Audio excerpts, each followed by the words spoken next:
All right, tonight we find out if the Edmonton Oilers can turn 5 into 6. Nick Kypreos, Justin Bourne, Sammy McKee, Derek Brandeo, Jake the Snake Schultz, pushing all the right buttons upstairs for us, guys. Thank you very much. It's the Real Kipper and Bourne Show. We are live on Sportsnet 590, The Fan, Sportsnet 650 in Vancouver, Sportsnet 960 in Calgary, and watching on Sportsnet 360 and Sportsnet Plus. This hour, Real Kipper and Bourne is brought to you by Bet365. All right, where's the vibe here? Has to be a lot better than it was a few years ago when teams didn't come back from 3-0 deficits. Didn't matter if it was Stanley Cup Final or in the first round. There seems to be, for me, a different vibe of 3-0. It's not bulletproof anymore. No. It's actually, I don't have the stat in front of me, but I did see a stat that this playoff season and last year was the first time it's been back-to-back years with only one sweep in playoffs going back, 80 years, whatever. It's been a long time. That was on the lineup yesterday. Was it? Yes, thank you. Yeah. So not as many sweeps. Teams are pretty equal. This is Gary's parody era. Sammy's not buying it at all. He thinks it's over in 5. I do, yeah. I think much like what that just happened in the NBA Finals, where they're very mirroring themselves. It's hard to have that, you're on the last game of a long road trip. You're in, it's hard to have that killer instinct. You're thinking about where you're going to be going out after, all this stuff that's coming into play there. And you go back home and you're like, okay, refocus. We got to do this. They're great on home ice. They're the better team.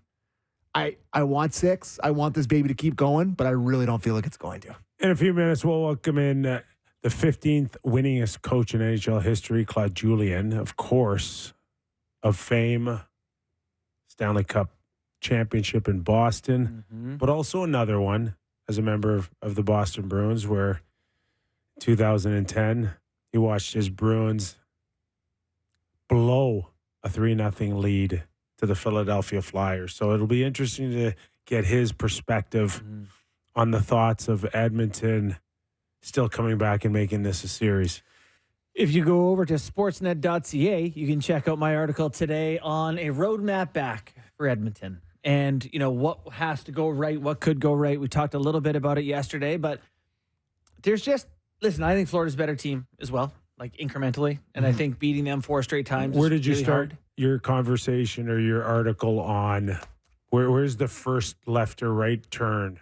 For me, it's on the road. It's Florida's best players being off. Barkov, first game after taking a hit to the noggin, was not very good. And Bennett, a little bit hurt. Kachuk. By the way, Renaud Lavoie, yesterday on our show, just skimmed over the fact that he's like, Matthew Kachuk has a fractured sternum, and he just carried on. That was from last year. Oh, is that Yeah, I was like, okay, is that what it is this year? Yeah. But so their best players look hurt to me. And that's what Edmonton needs. A crack, a window, an opening where. So you think that shellacking has been led because you see a team that might be physically not right? A little bit of that, a little bit of what Sammy's talking about, where it's the mental aspect of things. But there's so many ththings that that I wrote about where the Oilers, when they've lost 3 games in a row this season, have come back and won. Huge streaks. Sammy's got it here. November, they went 5-0 after losing 3 in a row. In December, they went 16-0 after losing 3 straight. And then in February, they went. It's a remarkable stat. This team gets hot. They get really hot at times. Skinner, good at the end of series. McDavid's going. Hyman and Draisaitl haven't even started to chip in. I'm just saying that there's a roadmap where things, if they get some bounces, Florida's going to be awesome tonight. But if Edmonton gets by tonight and they go back to that building, I think there is. It's all about tonight. If I'm an Oilers fan and there's one thing I'm looking at, it's the stat that I put in there about how they have turned it around after losing multiple games in a row under Chris Knobloch. They've really, I want to call him Chuck Knobloch all the time. The old Minnesota Twins and New York Yankee. Yankee. It drives me crazy. But no, I really do think that would be the thing I'm looking at. But 3-0 series leads, I don't want to be Mr. Poo-Poo here, but 3-0 series leads happen all the time, and all of us always talk ourselves into it, and then in Game 5 or Game 6, it ends, and we're all like, well, that was probably always going to happen. Yes. So maybe this is different. No. Oilers may be different. You're probably right. Anyways. You're right. It's just there's an opening. There might be a possibility of Evander Kane. Anything updated on that, Sammy? Yeah, with Kane in the comes tweets in. I saw, it didn't sound Didn't like he's sound going like he was going to play.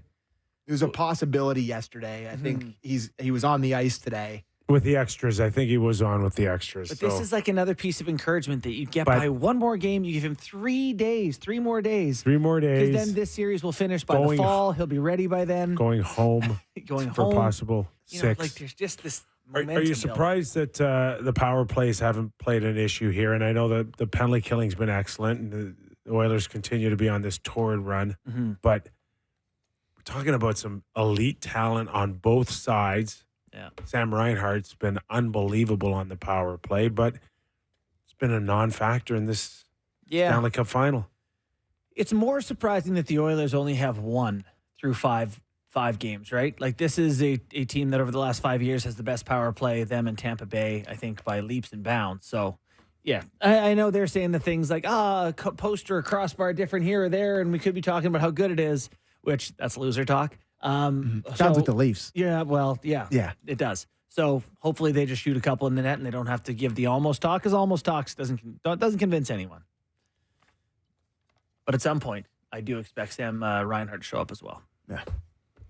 How important is the first goal here? Mm-hmm. It seemed like in game 4, at least, when Tarasenko scored to make it 2-1, that it was going to be a close game. Yeah. And it never materialized. But the 2-0 put Florida on their heels. Makes them open up a bit, right? If you can make them open up. Huge difference. Yeah. Huge difference. All right. Let's get into that topic and more with Claude Julien. Thanks for joining us, Claude. Really appreciate your time as always. And maybe you're one of the best voices we could hear right now that might have something to do with the challenge of a 3-0 deficit, as you were a part of one in 2010. Unfortunately, on the wrong side here. But maybe you can draw some parallels for us in terms of what you felt being up 3-0 and maybe what Florida felt like Saturday night being up 3-1, and then the seed of doubt in game 5. Well, let's put it this way. Not only were we up 3-0 in the series, but even game 7, we were up 3-0 in the game, and they came back to beat us. So really, it was a tough time for our group and tough time for our team. But as you know, the following year, we certainly made up for it. But no, you get up 3-0, and no matter. Oh, no. We lost him. I think he might have frozen. I do remember the up 3-0 in game 7 thing. It was like, God, Philly came all this way back just to go down without a fight. And then, there was some significant fight. He went frozen there. What's that? Bad line by me, I guess. I couldn't control the didn't stitch it together well enough. It's been very rare for us. So there you go. So if I recall, also the Boston Bruins lost game 5, much like Edmonton, where it was like a convincing loss. Yeah, that there is I don't think it means nothing when the other team shows you they can beat the living daylights out of you. It's not like sneaking by. They can put it together and be a fantastic team. So I don't know what when you played was the closest experience to something like this. You guys have a lead either way. Our Stanley Cup Final, we were up 3-1, and it wasn't 3-0. Yeah, but it was a very comfortable feeling until it isn't, to the point where Stanley Cup parades were being planned. Yeah, by you guys. No.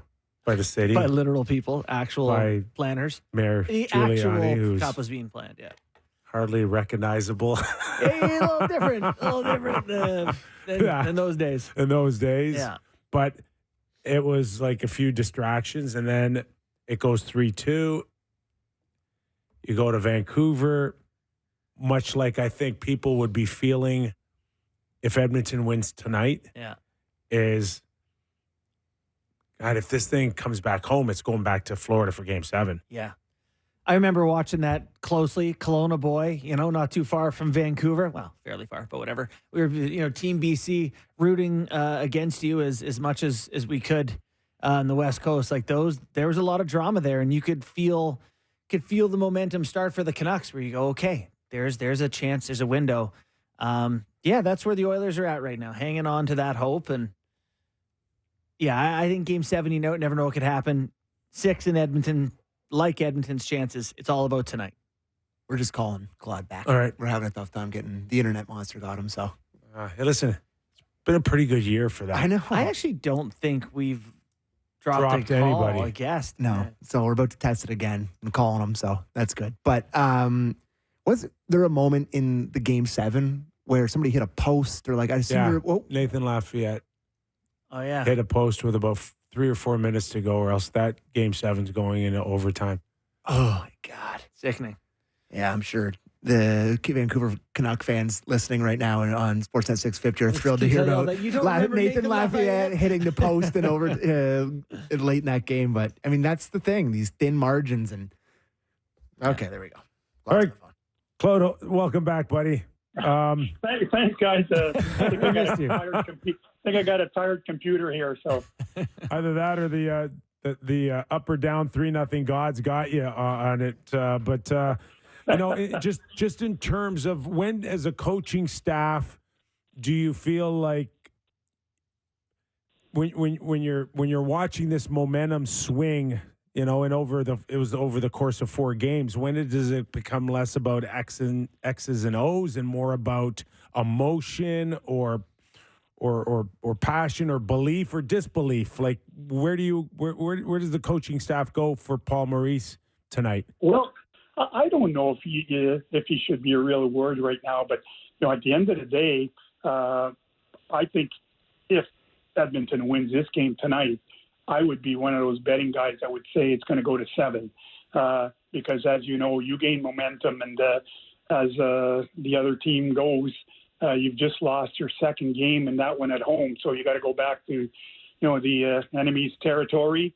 And that Edmonton in that situation, which is what we had talked about, was that we're going to go there with some momentum, make sure we win in front of our fans. And then that was kind of the situation a little bit in Vancouver, that we get to play Game 7, and Game 7 can go either way. So, it's a big belief for Edmonton, especially if they win this game tonight. But for Florida, you have to think that, honestly, it's a must-win. You want to stop the hemorrhaging, if you can call it that, and you want to make sure that you end it tonight. So they've got a great opportunity, I guess, to win it in front of their fans. But if not, this could change drastically. Claude, how does the pressure change once everyone looks at you and go, okay, now you're supposed to win? That's, to me, what Florida's facing, where this was 2 pretty good teams. They probably had a slight edge, but everything at one point became like, okay, Florida, now you're supposed to be the team who gets it done. Does that start to make things harder? Well, again, it's a mind game at this stage, right? Yeah.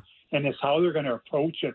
As far as I'm concerned, like tonight, their focus has to be, as a team, to say, listen, let's just go out there, play the best game we've played throughout the playoffs. Get yourself in a mindset that's very positive, very focused, and understand that you got to do the right things in order to win. And the best thing you can do in these kind of games is not look at the end result, but look at the process you got to go through in order to get the end results that you're looking for. And that's what I think in Paul Maurice's situation, he's got to get his team focused on, what do we have to do here tonight in order to win? Let's not look at the end result, but honestly, the process that we're going to go through, whether it's having a great start, getting through the first period, trying to score the first goal, playing with the lead, all these kind of things have to be in their minds as they get ready to play tonight's game. Claude, in your heyday, you had a terrific depth line, if I'm not mistaken. Gregory Campbell, Sean Thornton, and Daniel Paille. Yeah. And now we're watching the Edmonton Oilers with the likes of Henry, Connor Brown, Ryan McLeod. Like, how instrumental do these guys have to be for Edmonton to truly, truly get this to Game 7? Well, I think it's really important, I think, Kyper, because, these guys have to help out the top players. And, everybody's always talking about the same guys, Draisaitl, McDavid, etc. And these guys here made the difference to me in the last game by producing and making the other team aware that there's more than just a couple of players on that team that can do the damage. And they can certainly change the momentum. You talked about that line of ours that we had, our fourth line. And believe it or not, when I didn't have the last change in Vancouver, I remember Alain Vigneault sending the Sedin brothers against that line at times.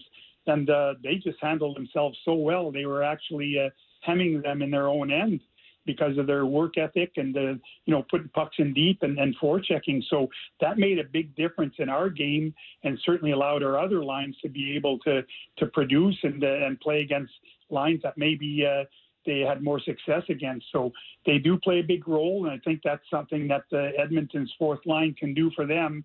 I saw at times that they were up against some of the top players from Florida, and they handle themselves well. It's all about, commitment, your work ethic.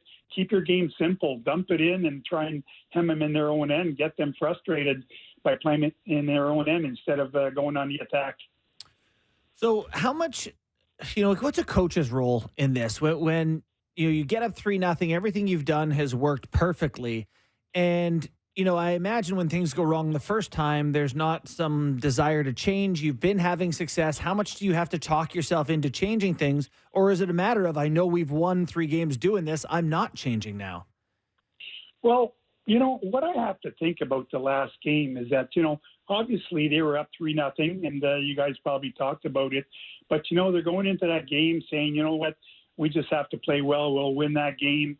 I don't think they were actually as focused and as committed and determined as they were in those first 3 games. So I have to think this was a bit of a wake-up call for them, for Florida.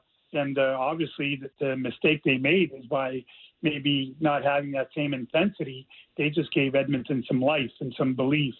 And that's the dangerous part of, not closing in after 3 games. So now you're going back home, and I think they realize now the importance of this game tonight. But at the same time, they've got a team coming in that's believing and knows that if they win this game in Florida, they're going back home with a lot of momentum. So I think it's one of those things where they realize the mistake they made. It's too late, but now it's up to them to try and make up for it tonight. Okay, Claude, take me back to the series that you lost to Florida or Philadelphia, and your goalies were Tuukka Rask and who else did you have? Was it? I think it was Tim Thomas? I think it might have been. It was Tim Thomas. Okay. That was Tim Thomas actually. Okay. You're right. And just in terms of how you handled, watching a 3-0 lead, disintegrate, and when you thought maybe you'd approach them, talk to them, not talk to them, video them, goalie coaching him, like how does, not that I'm suggesting that Paul Maurice is all over Bobrovsky today, but at some point in your series, how did you handle the goaltending situation, knowing that a 3-0 lead was lost? Well, to be honest with you guys, our situation was a little bit different. And if you look back at some of the stuff that happened there, we were up 3-0 and going into Philly in Game 4. I think we were doing well. And then David Krejci broke his wrist in that game. And we had already had quite a few injuries that we were battling through, guys that were out. And so that really, with Krejci's injury, really put us in a tough spot. And our hope at that point was just let's try and win this next game here as quick as we can. But Philadelphia just took over, and as I mentioned earlier, you win one game, you got belief. They came back to Boston, beat us. But as a coach, you're right. All you're trying to do is get these guys focused, try and stay the course. Even though, like as a coaching staff, we're talking about how are we going to handle all these things here? It wasn't just a goaltending. It was really, we felt that we had lost some key players at that point, and we need to get through it. And as I mentioned earlier, I don't know if I got cut off before, but we were even up 3-0 in Game 7 at home, and we let that lead slip away, and we lost Game 7. So a lot of it has to be on us. And I think a lot of it was, doubt crept in. And as much as we tried to, get through it, for some reason it didn't work out. And the only thing I can say about all that was that it was an unbelievable lesson for us to learn the following year. And we made sure not to make that mistake again. So how do you, as a coach who's never won a Stanley Cup, I believe, going into 2011, control the energy, going into the room, presenting to the team, trying not to, I imagine, present yourself as too excited? What sort of steps did you take to keep yourself in the present moment and not start to think about what it would be like to win? Well, I think the players read a lot off the coaches, and this is where, again, not to get off the question here, but this is where I think Knobloch has done a pretty good job for a first-year coach. Paul Maurice has the experience. You can see they're both pretty calm behind that bench, and that reflects on the rest of your team. And I think this is what we tried to do, especially as you mentioned there, we go into Game 7 series. The players are really going to read off the coaches. If the coaches look nervous, if they look overly excited, they're going to read off you guys. So I think this is where, as a coaching staff, not just the head coach, but we got to show composure. We got to show that we're well prepared and that everything's under control, and let the guys kind of not relax, but feel that preparedness in your staff, and know that we've covered everything and we're ready to go here. I think that's an important part of it. The minute you panic, or even during the game, if one of those coaches starts screaming or panicking a little bit, especially after how far they've gone and how they've conducted themselves so far, the players are going to read right off that. So I think it's important. And again, I give credit to such a calm person back there for a guy who came in halfway through the year. Well, we'll see what kind of composure we get out from both sides tonight, Claude. Really appreciate you joining us. Just one last thought on who wins tonight. Well, like everybody else, being a Canadian, I'm hoping that Edmonton can pull this off here, and going to be cheering for them. And I think there's a real good possibility there. And as I mentioned, they pull that one off. I think there's a really good chance we see Game 7. You know what? I read a stat today that said that there's been 20 coaching changes in 13 months. So I really like the chances of you coming back and coaching in the NHL again. Well, thanks, guys. I really appreciate that. We look forward to you coming back on when you're head coach. All right, buddy. Exactly. Sounds good. Thank you, Claude. Thanks, Claude. Appreciate Claude Julien, Stanley Cup champion, and a guy who's been on the wrong side of a 3-0 deficit. And then they win the Stanley Cup the next year. Had to have been like the driving force. That frustration. Oh, yeah. It's funny, a lot of these teams that win President's trophies, then lose early, win the Cup the next year. There's like a bit of a thread of those teams. And I think there's something to be said for having a disappointing loss and spending a whole offseason going not again and building towards something going into the next season. I was just looking at at that series where they came back, the 3-0 deficit. Game 4 went to overtime, 5-4 loss in overtime. And then they lost 4-0 in the Game 5, like you said, and then 2-1 Game 6, and then 4-3 Game 7. So overtime game. There's always overtimes and comebacks. And Game 5, which we are entering tonight, in that series, I think the Bruins got shut out in Game 5. 4-0, right? yeah. 4-0. Mm-hmm. Okay, so that's almost as bad as being throttled 8-1. Yeah, it's right? But to me, that also it demonstrated a team that could play with them, right? Like the bad team doesn't mop a team 4-0 in the postseason. But there's that psychological kind of hit, and that's what I like the most about Edmonton's win. Mm-hmm. It wasn't just a win to get them to 3-1. It was a win that said, like, we finally got what we deserved. We're a better team. We're a faster team. Well, and McDavid has a 4-point night, so his right? stats look good in the It's finals. like He's not pressing anymore. So many other messages besides just the W in that game. Yeah. And I just wonder if Florida goes down 1 or 2-0 in the first period. Right. This is where breaks in hockey matter. Is this going to end up just being an extension of that momentum now fully Yeah. into the first period tonight. Who's going to hit the inside of a post and have it not go in the first few minutes? And It's going to matter. How about that Game 5 shutout was a shared shutout between Somebody got hurt? Yeah, between Brian Boucher and Michael Layton. So I guess Michael Layton got hurt halfway through the game, and Brian Boucher comes in and finishes any it. disrespect to Brian Boucher, but those Flyers teams were all so good, and they just never had great goals. Yeah, I mean, wasn't this the team that got in on the last day of the year? This was Jeff Carter and Mike Richards too, right? Before Yeah. they went to LA. Mm-hmm. And they got in on the last day of the year. Remember that shootout? Maybe you guys don't remember, but Not that part, no.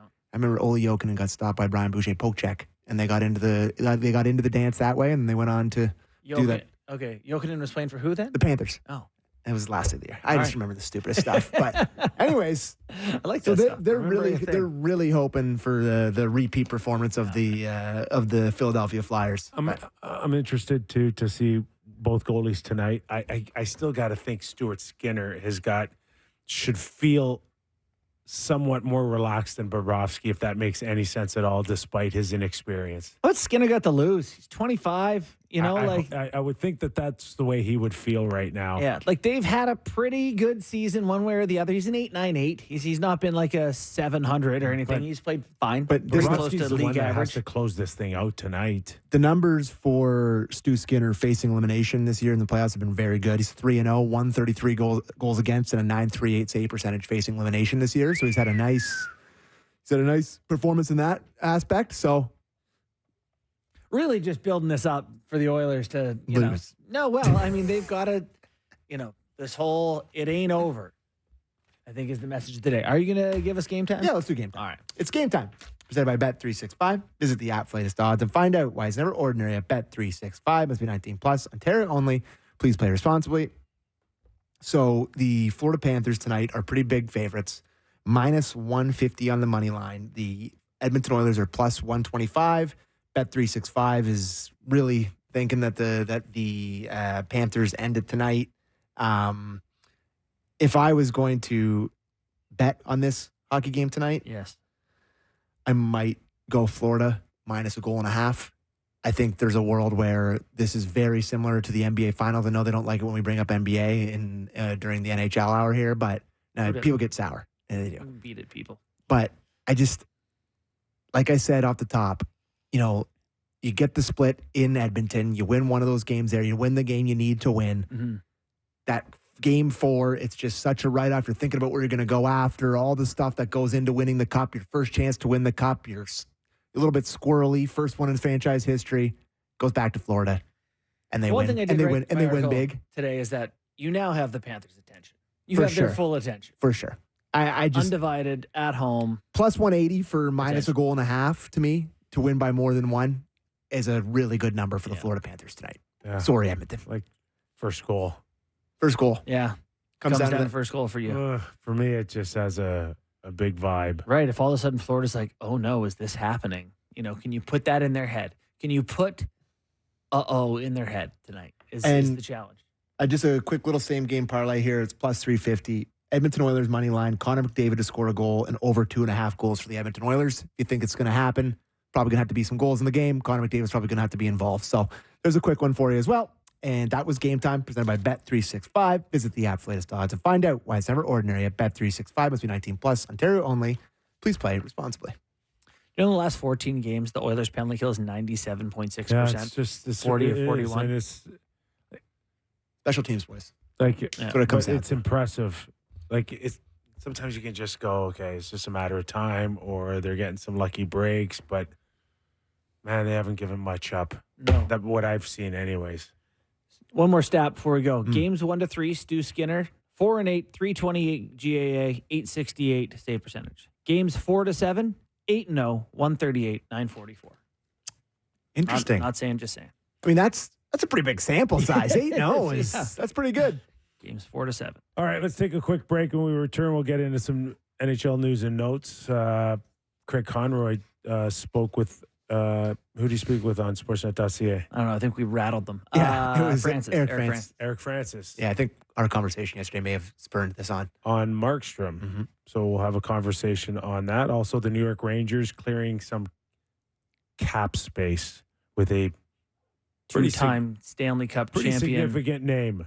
Yeah. And we'll get into that plus more when we return to Real Kyper and Bourne. Why do you give me a piece of chocolate right before I come back on air? We needed a blood sugar spike. We needed a little get us going here. We are lucky here because we found Bill Lindsay. Of course, he's getting ready for Game 5, but he's got a couple minutes just to kind of tee us up on the vibe in South Florida. Bill, how are you, man? Thanks for joining us. Yeah, no problem. Everything is good. It's a beautiful day with the rains are gone. Nice and hot, sunny. All right. So give us the goods here, Bill. I mean, is there some nervousness there? Is 3-1 still fairly comfortable for you? How surprised were you that not only did Florida lose, but how they lost Saturday night 8-1?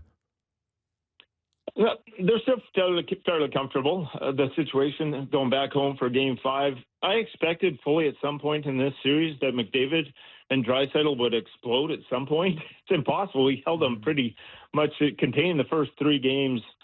These are players that average a couple of points a game throughout the playoffs and regular season, whatever it is. There's going to be a point that it breaks, and the dam broke in game number 4, and the Panthers got caught 2-on-1s, 3-on-2s. That's not really what happens to this Panther team.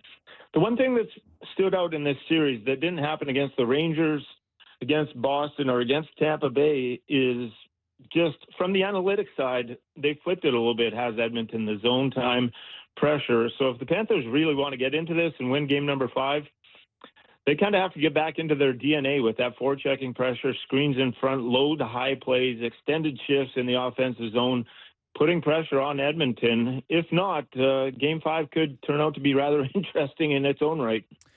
Bill, the players are not allowed to talk or think about something like, what if they won a Stanley Cup? But tell us about what it would look like in Florida if the Panthers win a Stanley Cup. What would they do? Do you know the parade route? What's it look like in Florida if it happens? You trying to jinx them? Yeah, like, I want to know. I don't know if it's going to be down the Intercoastal on boats or if it's going to be down A1A and towards Fort Lauderdale. I imagine one of those 2 options. You would either be cruising down A1A on the beach with vanilla ice, with everyone there on the side waving, and then maybe have a stage set up somewhere, or do it down the Intercoastal on boats. There's options. Let's put it that way. They're looking forward to it. Edmonton was crazy. It was rowdy up there, full support, and that building was loud, but we're going to have about 20,000 strong in our own arena tonight, and it's going to be jumping. And it's been a long time battling to get here. You went there last year. You got a little bit more experienced team, a little bit more depth. It got tested, and when you do lose the game, all of a sudden the pendulum and pressure does swing back towards the Panthers. We're talking to Bill Lindsay, former NHLer and Panthers color analyst. Bill, you've been through the thick and thin moments of this organization, including watching Bobrovsky come in as a $10 million goalie and struggle, and then watching him turn into this machine during the playoffs. Loses a big one Saturday night. You've seen the good and the bad of this guy. I mean, what do you expect out of him tonight? A big bounce back performance. It turned at the first 3 years, it was the worst contract in the league. Now it's the best contract in the league.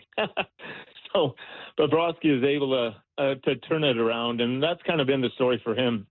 It's water off a duck's back for a veteran goaltender. He got pulled. The whole team was sloppy. It just ended up that he got a little bit extra rest. Paul Maurice was fine with that. Just doesn't really matter at this point. Every game takes on a life of its own, and that's where you're happy to have a veteran like Bobrovsky. He goes through the same type of preparation. The mental fortitude has been established over time. He does a lot of work with it's the same with the goaltending coach, Rob Tallis. He's able to get himself dialed in, and part of that is the team in front of him. It has to be a full team experience. Bobrovsky, when it's coming down 3-on-2s, 2-on-1s, and it's the best players in the world, I don't care how good your goaltender is, your chances of getting lit up, probably pretty good. So the Panthers have to be better in front of Bobrovsky, and I expect Bobrovsky to be clear-minded and mentally sharp. He has that kind of ability to refocus. So let's say the Florida Panthers win the Stanley Cup and the Conn Smythe is handed to Connor McDavid. He's nearly the highest point total ever in the playoffs, most assists in the postseason. Would that be an injustice to Barkov or Bobrovsky? No, that's fine. We'll take the hardware. I love that. I love it. You want MVP, it's fine to go down. And it could be deserving if we win the game 4-3 and Connor McDavid has a goal and 2 assists. It's a very valid point that Connor McDavid could be the playoff MVP. Right. That's how good his playoffs has been. He's been able to drag Edmonton this far into the fight and his leadership capabilities. So he's one of the front runners. But if you have the hardware at the end, I don't think any player on the other, if the Panthers, if it was Barkov that got it or Bobrovsky, they could care less on their own team, even if it went to the other team. If you're running around and holding that trophy over your head and you get a Stanley Cup at the end of the day in a ring, that's all you ever want or dream of as a player. Bill, one of the aspects of this series we thought would come into play is a power play when you consider all the talent here, and it really hasn't here. What have you seen out of the Florida Panthers, in particular maybe Reinhart, who's so good on it, but they haven't had much success? Yeah, they've been able to push. It's a very aggressive mindset. Same thing with Edmonton, what they've done. Both the power plays have been very ineffective. It's just pressure orientated. Anytime that there's a back turn, you're going to go after the guy, puck carrier, backhand. If it's on the backhand, pressure, and see if you can break it down. The only way to do that is with eccentric, quick puck movement, and we just haven't been able to see either team kind of establish that. The goaltending at times, as Sergei Bobrovsky has been a real good penalty killer at time for the Panthers. There has been chances for the Edmonton power play, but it's been led by Carolina over the years, and the way penalty killing has changed. And if you do get the clears, it's 20 seconds for these guys that go out there, and it's off the ice. And if you get some clears, you're going through a 4 or 5 rotation in a 2-minute power play on the penalty killers. So if your power play is not humming and working at the same level and competing at the same level as the penalty killers, you're in for some trouble. So you have to be able to match that. Connor McDavid said, yeah, it just has to be more of a 5-on-5 mentality for us. And I guess that could be the same could be said for the Panthers. Just focus like a 5-on-5 and go out there and work your tail off and try and match the intensity, and hopefully you can find a break. Do you? What do you think the injury status is for the Panthers? Do you think there's a handful of guys dealing with impactful injuries right now? I think we're pretty cleaned up for the most part. Yeah, there's some bumps and bruises. I'm not sure. You've seen some knee-on-knee hits or whatever they are, but they seem fine to come back. There hasn't been much talk around the dressing room. This is much different than last year against Vegas, where they had duct tape. They were piecing shoulders together, trying to keep ankles intact with the boots. And we're deeper this year. It looks like Lomberg might draw into the lineup. That's the luxury Paul Maurice has. With that fourth line, there's some flexibility down there. He can kind of change it, get fresh players in, kind of energize that. And even with the top 9 with the rotation, you've seen Tarasenko on the top line. You've seen Rodriguez on the top line for Aggie. He can bounce and mix and match there and kind of find it suitable. But the injury update from the Panthers compared to last year, there's not much talk at all. Everyone's banged up at this time of year. There's bumps and bruises, but I think that's just the majority of it for the Panthers. Well, Bill, we'll wait and see what happens tonight. Could be an historic night in South Florida. If that's the case,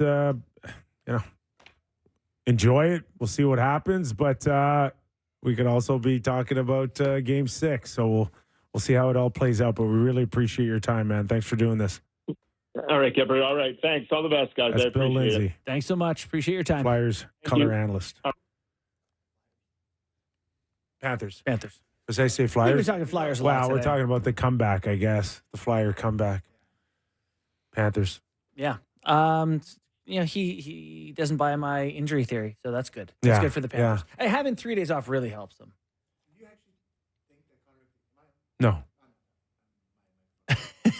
I am I'm back. Do I think McDavid would You win the actually Conn think Smythe? McDavid can win the Conn Smythe? Well, no, I don't think he'll win it. But so right now, most points in a postseason NHL history. Yeah. It's Wayne Gretzky, Mario Lemieux, Wayne Gretzky, Connor McDavid. 5th all time right now. For Most assists in NHL history in a playoff. For Connor McDavid to win a Conn Smythe and lose the Stanley Cup, it has to go 7 games. And Connor would also can't smash win it on Bill Daly's You head. can't win whoever it. would hand it out. if he loses. You can't win it when your team loses Game 5. Was it Elias Pettersson that threw his gold medal or his silver medal into the crowd at the World Juniors? Yeah, That'd be McDavid with the Conn Smythe McDavid trophy. would murder someone with it.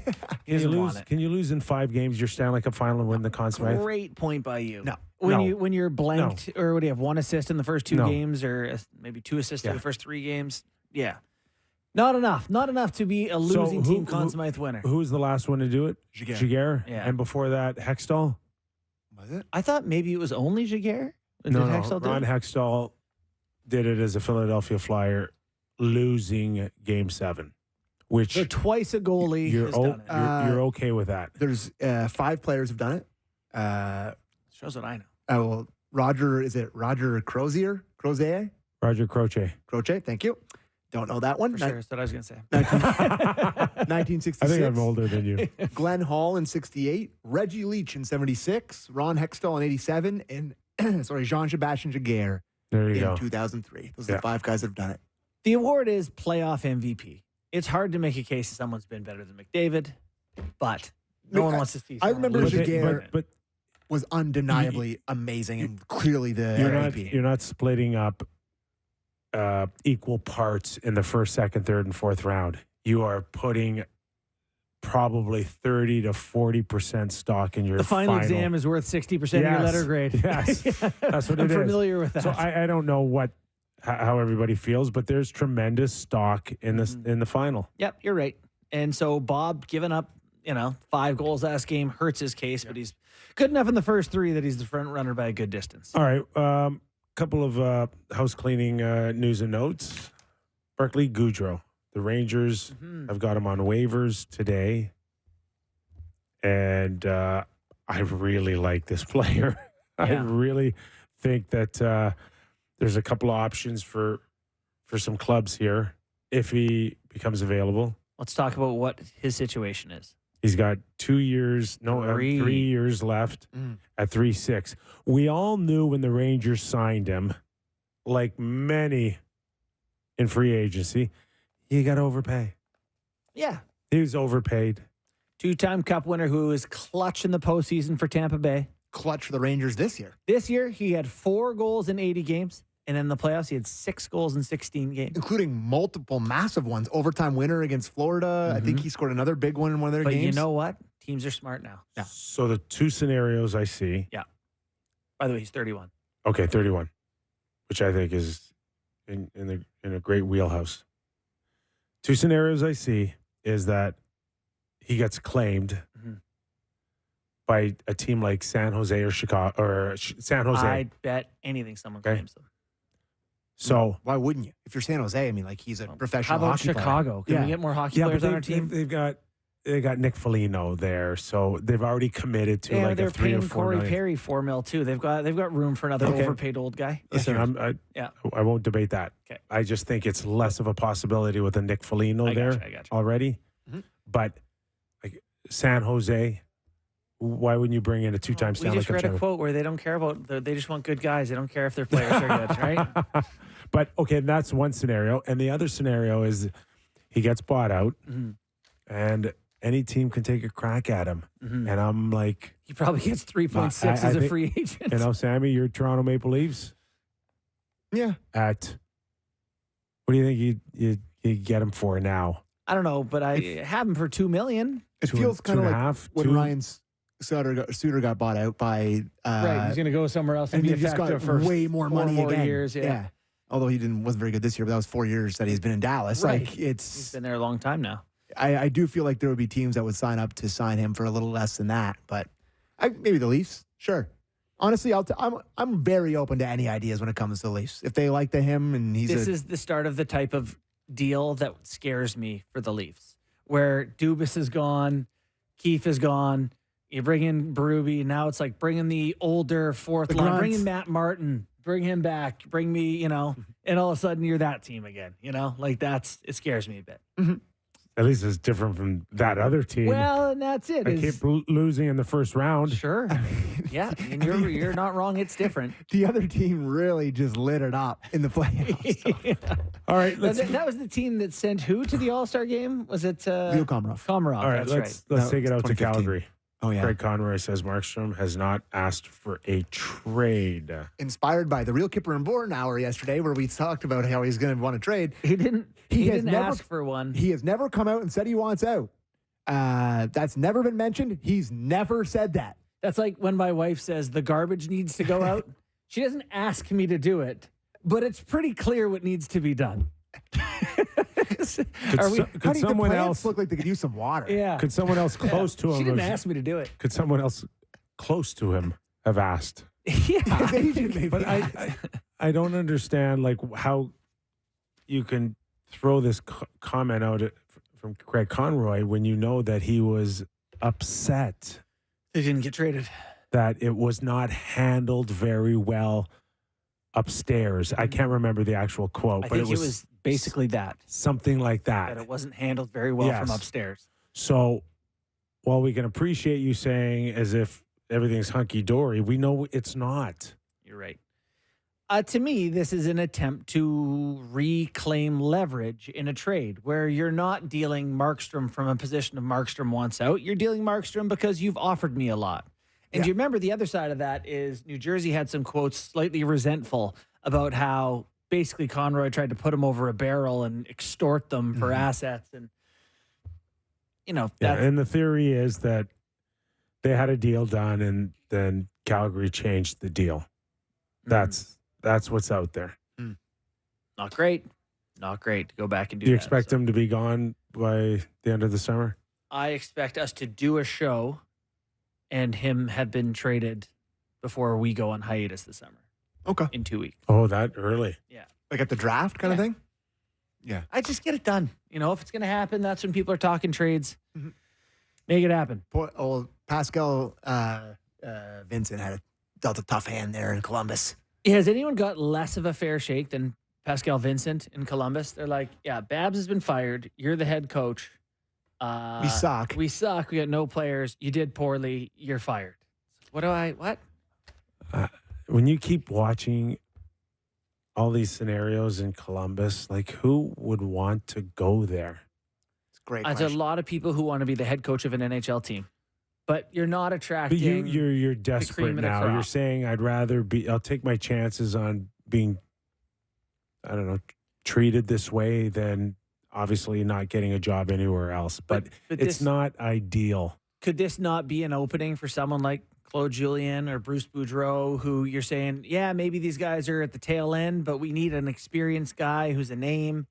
No one's turning down an NHL job. No. We get that, especially probably Bruce Boudreau, who wants to get in so badly. They should hire Again. Ken Hitchcock. What's that? See if Doug can get Ken Hitchcock in there. all of Another our tour in Columbus. You just want to get rid of all of our guests? Gabby, Hitch, and Trey Claude. You want them all Talkett, gone? yeah. Oh my God! Not particularly. No, I. New Sharks head coach Ryan Warsofsky looks to bring light to the struggling franchise. He thinks the team has been beat down, dragged through the ringer, and he wants to keep it light. He's 36 years old. I've got ties. My age. I've got ties. That's my age. He's 36. He's an I've got 88. Sportsnet ties almost. Yeah, that long. old. Yeah. 36. Yeah. Imagine me stepping behind the bench. So he's the guy to bring lightness. He's not beaten down like you and And bitter. Yeah, he's still yet to have the bitterness built into him that life does to all of us. I don't know. He gets to fine. tell players older than him they got to go to bed early at 11. Love that. I love setting curfews at 36-year-old. Logan Couture, get to bed. Oilers. Overtime game is all I'm calling. It's going to overtime. I can't see the Florida team that I've watched all season long blow this opportunity. So Yeah. we'll see what happens. I gladly Sammy watch got it, him in a though. walk. 5-2 Cats. I'll gladly watch it. All right. Our thanks to Claude Julien and Bill Lindsay. Enjoy your Game 5 tonight On Sportsnet. on Sportsnet. And let's hope for a Game 6. Why not, eh? Yes, sir.